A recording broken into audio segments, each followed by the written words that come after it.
James Rodrigues se tornou um dos maiores flops do futebol em toda a sua história. Um jogador que prometeu demais e acabou fazendo de menos. E a gente vai conversar sobre ele nesse vídeo. Para assinar uma obra de arte na Vila Belmiro. Esse Romero. Fala aí, meu amigo, tudo bem? Seja bem-vindo ao canal Futirinhas. Te peço de antemão seu like, seu comentário, seu joinha, seu compartilhamento. Manda para um amigo seu, agradeço o espaço aí que eu estou reservando na sua residência, no seu telefone, para conversar sobre futebolzinho, porque a gente gosta bastante.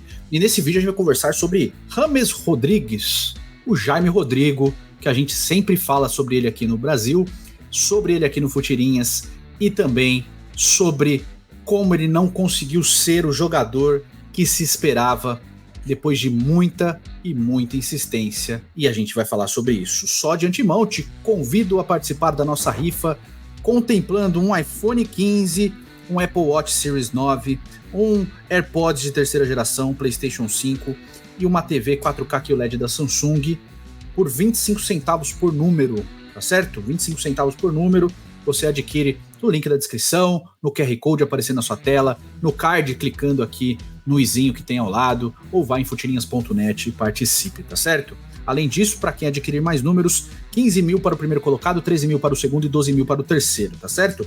Vamos falar de James David Rodrigues Rubio, jogador colombiano, atualmente com 32 anos, e encerrando sua passagem pelo São Paulo, muito provavelmente depois de apenas 14 jogos, 1 gol e 3 assistências, com um salário na casa de R$1,5 milhão por mês. Por que o James Rodrigues não aconteceu? Para o grande público, o James Rodrigues apareceu na Copa do Mundo de 2014, disputada aqui no Brasil, fazendo uma excelente Copa pela seleção colombiana, onde foi o artilheiro da Copa, eleito revelação daquele Mundial, sendo eliminado apenas pelo Brasil nas quartas de final, né, num placar que acabou 2-1, que era bom o Brasil ter perdido para não passar pelo vexame que aconteceu depois. Tudo bem, mas o James fez uma excelente Copa, principalmente marcado pelo gol que ele marcou contra o Uruguai nas oitavas de final, tirando o Uruguai da Copa do Mundo, um golaço, né, que foi eleito o prêmio Puskás e tal. Foi um grande Mundial realizado pelo James Rodrigues, e ali visto como um dos principais jogadores do futuro do futebol mundial, até porque naquele momento o James Rodrigues tinha só 22 anos de idade, ia fazer 23 logo depois da Copa, então assim, era um cara muito jovem e que tinha muito futuro pela frente. Naquele momento ele estava vestindo a camisa do Mônaco, onde tinha se destacado bastante, né? Ele ficou apenas uma temporada vestindo a camisa do Mônaco da França, né, depois de ter saído do Porto. Então assim, a gente vou passar os clubes que o James Rodrigues jogou, só para você ter ideia, né? Ele começou a carreira no Envigado da Colômbia, se transferiu para o Banfield da Argentina por $300 mil na época. Do Banfield, em 2009, ele ficou uma temporada, ele é contratado em 2008, fica 2 temporadas no Banfield e já é vendido, onde vai muito bem, tá? Vai vendido pro Porto em 2010 por 7,5 milhões, fica 3 temporadas no Porto jogando muito bem, é contratado pelo Mônaco em 2013, num período que o Mônaco estava investindo muito dinheiro, tá? O Mônaco se colocava como uma potência futura do futebol europeu. O Mônaco tira o James do Porto por 45 milhões de euros, ele fica uma temporada apenas, e aí depois da excelente Copa do Mundo que o James realizou, o Real Madrid resolveu comprar o James por 80 milhões de euros. Ali o Real Madrid se desfez do Di Maria, que acabou indo para o Manchester United, e contratou o James Rodrigues para ser o novo camisa 10. Ele chega no Real Madrid sendo o camisa 10 do clube. Não tem o mesmo peso da 7, mas tem um peso gigantesco também, né? Afinal, ninguém menos que Puskás jogou com a camisa 10 do Real Madrid. Então é um número bem marcante também na história do clube. Raymond Kopa, vários outros jogadores aí marcantes ao longo da história do Real Madrid, né? O Figo também, enfim, vários jogadores. O James chegou com o peso de usar a camisa 10, com o peso de ser titular do Real Madrid, e começou bem, né? Ele começa bem, a primeira temporada dele pelo Real Madrid, ele vai muito bem, treinado justamente pelo Carlo Ancelotti, onde o Real Madrid consegue ser campeão da Liga dos Campeões, né? Com o James Rodrigues jogando bem. Depois o James Rodrigues, no próprio Real Madrid, acaba perdendo espaço, muitos problemas de comportamento, ainda assim grande referência técnica da Colômbia. A gente tem que separar seleção colombiana e clubes. No caso do James Rodrigues, a gente vai chegar lá já já, ele acaba sendo emprestado em 2017 para o Bayern de Munique, onde o Bayern paga 13 milhões de euros só pelo empréstimo do James Rodrigues, com o valor de compra fixado em 50 milhões de euros ao final do empréstimo. O James fica 2 temporadas emprestado ao Bayern de Munique e o Bayern decide não exercer o direito de compra. Ele volta ao Real Madrid, é repassado, ficou uma temporada no Real Madrid pouco utilizado, depois acaba saindo a custo zero para o Everton. Chega no Everton, começa muito bem, novamente treinado pelo Carlo Ancelotti, começa muito bem. Com o passar dos meses ele vai perdendo espaço, vai jogando mal, e aí ao final da temporada, depois dessa única temporada no Everton, ele é vendido para o Al Rayyan do Qatar por 8 milhões de euros. Ele fica no Al Rayyan uma temporada também e acaba saindo a custo zero para o Olympiacos da Grécia, onde também fica apenas alguns meses. Ele não chega a ficar a temporada completa, ele chega em setembro de 22 e acaba saindo do Olympiacos em abril de 23, fica 3 meses sem clube, até que o São Paulo aparece como candidato para contratá-lo e contrata o James Rodrigues. E eu tenho que fazer e dizer, naquele momento eu achei, bom, se ele vier focado em jogar bola, ok, grande contratação. O problema do James não é talento. Talento o James tem demais, ele é muito talentoso, um jogador que tem uma técnica apuradíssima, muito bom no chute de média distância, muito bom na cobrança de bolas paradas, tem uma visão de jogo privilegiada, tem boa velocidade, é um jogador que teoricamente ele tem tudo de bom para te oferecer. O problema do James Rodrigues é foco e vontade de jogar futebol, e aí mora um problema, porque nem sempre ele consegue. O fato é que o James chega ao São Paulo junto com o Lucas Moura, o Lucas já vira titular logo de cara, já começa a resolver jogos, é um dos principais jogadores que acabam levando o São Paulo ao título da Copa do Brasil, enquanto o James Rodrigues, treinado pelo Dorival Júnior, é reserva, muitas vezes acaba sendo utilizado em apenas jogos que o São Paulo está poupando seus principais jogadores, e desde então ele começa a perder espaço. Até que chega essa temporada, o Dorival Júnior acaba deixando o comando do São Paulo para assumir a seleção brasileira, e o São Paulo contrata o Thiago Carpini, que estava no Juventude, para assumir o comando técnico do tricolor.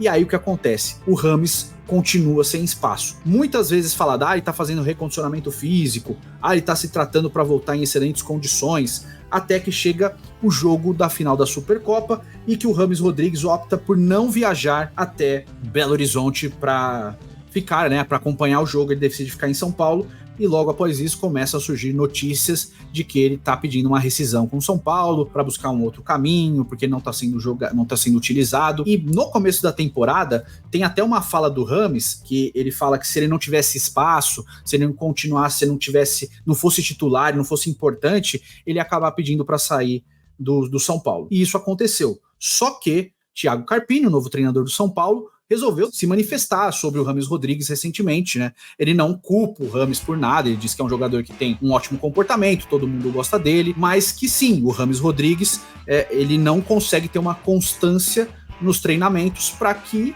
ele tenha condições de chegar e jogar 90 minutos ou ser titular do São Paulo, Que ele tá treinando hoje, tá tudo certo, e aí ele sente uma dor, ele tem que ficar 2-3 dias se tratando em separado, volta a treinar, sente outra dor, e isso vai se repetindo. Obviamente, quem tá melhor fisicamente, que tá ali todos os dias nos treinamentos, acaba ficando à frente do James Rodrigues, e que isso acaba atrapalhando o desenvolvimento do trabalho dele dentro do São Paulo. E aqui eu não posso criticar o São Paulo, porque o São Paulo oferece as condições para o jogador jogar, faz exames para detectar se tem algum tipo de lesão. Essas lesões não são detectadas e o jogador reclama de dor, é complicado. Você pode estar com dor realmente, mas se você não tiver lesão, você pode fazer o exercício. Se ele está reclamando de dor, você tem que entender o lado do jogador e deixar ele afastado fazendo tratamento em separado. Obviamente que vai chegar ali, você não vai desempenhar o jogo, não vai conseguir entrar em campo, porque você está com dor. Então, como isso vem acontecendo com o James Rodrigues, acho que o São Paulo acabou fazendo um negócio ruim, porque é um jogador que é muito caro, custa muito dinheiro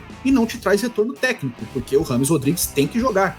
Aí você pega o último jogo do Brasil com a Colômbia, onde lógico que o grande nome do jogo na vitória colombiana foi o Luiz Dias, porque fez os gols da vitória, mas tem um James Rodrigues extremamente participativo e extremamente importante para aquela Colômbia jogar e vencer o Brasil no jogo que aconteceu em plena Colômbia. Então, qual que é o problema do James Rodrigues? E aqui você tem que separar em duas partes. Ele, pela seleção, ele é o cara, ele é o capitão, ele é a grande referência de uma geração toda da Colômbia, ele é idolatrado, ele é valorizado, ele é elogiado, e ali ele se sente importante e dá importância para a seleção, não que não deva dar. Porém, nos clubes, quando ele entra num nível de disputa por posição, parece que o James Rodrigues se desmotiva e prefere não lutar pela posição. E muitas pessoas que conviveram com o James ao longo da carreira dele falam que esse é o comportamento dele mesmo. Ele gosta muito da vida fora do futebol. Isso, o jogador, de verdade, ele tem todo o direito de preferir a vida fora do futebol, não tem problema nenhum. Não acho que o futebol tem que ser a coisa mais importante do mundo para ele e ele não prestar atenção nas outras coisas fora, né, em namoros, em festas, em jantares, etc. Mas que ele gosta muito dessa vida de popstar, porque o James Rodrigues, gente, ele é um popstar, tá? Não só na Colômbia. Tanto que todos os clubes que ele passou, você pode ver que ele é o modelo de uniforme, por exemplo, porque ele é um cara boa pinta, bonitão e tal, né? Acaba gerando burburinho, ele sempre de camisa dos times, e a gente sabe muito bem no Brasil, a gente teve jogadores assim também, né, como o Diego Ribas no Flamengo. Se a camisa não ficar bonita, bota no Diego Ribas que ela fica bonita. Por quê? Porque é um jogador bonitão, chama atenção e etc. O James vai para essa mesma linha, não que o Diego não se dedicasse em campo, tá? Só dando um exemplo, uma perspectiva de comparação. O Diego sempre se dedicou jogando futebol, indo bem ou mal, sempre se dedicou. O James não. O James, muitas pessoas que conviveram com o James ao longo da carreira dele falam que ele tem essa verdadeira veneração pela vida fora de campo, por essa vida de popstar, de jogador instagramer, né, de criador de conteúdo, de modelo, e que o futebol para ele é só um complemento dessa vida dele. Só que um jogador desse tamanho, com esse poder midiático, com o talento que lhe coube, porque ele tem muito talento, deixar o futebol de lado é muito complicado, porque você segue ganhando muito dinheiro. Afinal, o São Paulo paga por mês ao James Rodrigues R$1,5 milhão. Não é qualquer coisa, é salário de primeiro escalão de futebol brasileiro. Jogadores extremamente campeões para os outros clubes recebem salários na mesma proporção, que é o caso do Dudu no Palmeiras, por exemplo, que é o caso do Gabigol no Flamengo, que tem salários mais de R$1 milhão, porém eles já foram totalmente experimentados e construíram uma história muito rica e de muitos títulos nos clubes que eles estão. O James Rodrigues chegou pelo status, pelo nome que ele construiu ao longo da carreira. Embora nos outros clubes o James também tenha errado bastante. Só para citar os números do James Rodrigues, só para você ter ideia, o clube que o James Rodrigues mais defendeu em campo na carreira foi justamente o Real Madrid. Ele entrou em campo pelo Real Madrid em 125 oportunidades, marcou 37 gols e deu 42 assistências. O segundo foi o Porto, 108 jogos, 32 gols e 40 assistências. Olha os números. O Bayern de Munique está na terceira posição de clube que o James mais defendeu na carreira. 67 jogos, 15 gols e 20 assistências. São números até interessantes. Aí tem o Banfield, que é o começo de carreira do James Rodrigues, aí é outra conversa, tá? É bem no começo. 50 jogos, 10 gols e 7 assistências. O Mônaco, onde foi uma ascensão, foi uma temporada, tá? No Mônaco foi uma temporada, 38 jogos, 10 gols e 14 assistências, ou seja, 24 participações diretas em 38 jogos, uma média muito boa. Aí vem só queda, ó. Everton, tudo isso já depois de Real Madrid. Everton, 26 jogos, 6 gols e 9 assistências, uma temporada. Olympiacos, 23 jogos, 5 gols, 6 assistências, 7 meses. Al Rayyan do Catar, 16 jogos, 5 gols, 7 assistências, números interessantes, mas lembrando, futebol do Catar. Sai do Al Rayyan depois de pouco tempo e vem para o São Paulo depois de 3 meses parado, 1 gol e 3 assistências, e o James Rodrigues em 2024 ainda não entrou em campo. Só falas, só possibilidades. Recentemente, antes de sair essa conversa de que o James Rodrigues vai rescindir o contrato com o São Paulo, saiu uma conversa de que o Besiktas, clube turco, teria interesse no jogador, né? Então, pode ser, a janela da Turquia se estende dias a mais do que a janela do futebol europeu como um todo, que se encerrou no dia 31 de janeiro, né? A janela turca geralmente fica uns 15 dias a mais. Então, acho que existe uma possibilidade de caminho para o James Rodrigues se transferir para outro clube, e o São Paulo não receber nada por isso, afinal, não contratou, né? Não pagou nada para contratá-lo, pagou só salários e luvas. Existe uma pendência financeira também, que o São Paulo precisa acertar com o James, mas a gente não pode simplesmente só criticar o clube. Eu entendo que o clube tem que pagar as dívidas que ele assina, mas o fato é, o James Rodrigues, desde a primeira saída do Real Madrid, quando vai para o Bayern de Munique, começa bem e o desempenho cai vertiginosamente depois, o James Rodrigues ficou devendo e muito no futebol, e a gente tá falando de um jogador que tem atualmente 32 anos e está desde 2017 fazendo isso, né? Corriqueiramente, em decréscimo técnico, decréscimo dentro de campo. Desde os 26 anos, ou seja, há 6 anos, o James Rodrigues vem deixando a desejar dentro de campo. Então foi um jogador que prometeu demais e entregou de menos. É o tal da eterna promessa, é o que a gente vai olhar para James Rodrigues, Dele Alli, Alexandre Pato, jogadores que poderiam ter ido muito longe e que por alguns fatores, algumas escolhas que eles fizeram ao longo de suas carreiras, acabaram não conseguindo performar o suficiente. Mas eu quero saber a sua opinião. Você acha o James Rodrigues medíocre, fracassado, um grande craque? Por que ele não deu certo no seu ponto de vista? Obviamente a gente vê dar certo, não quer dizer que ele não ganhou dinheiro, não quer dizer que ele não tenha mostrado talento, obviamente que ele conseguiu essas duas coisas, mas que ele não conseguiu atingir nem de longe o patamar que se esperava que ele atingisse quando ele apareceu para o futebol mundial, né, naquela Copa do Mundo de 2014 aqui no Brasil. Eu quero te ouvir, deixe sua opinião aí nos comentários, vai lá na rifafutirinhas.net, tamo junto e até o próximo vídeo. Valeu!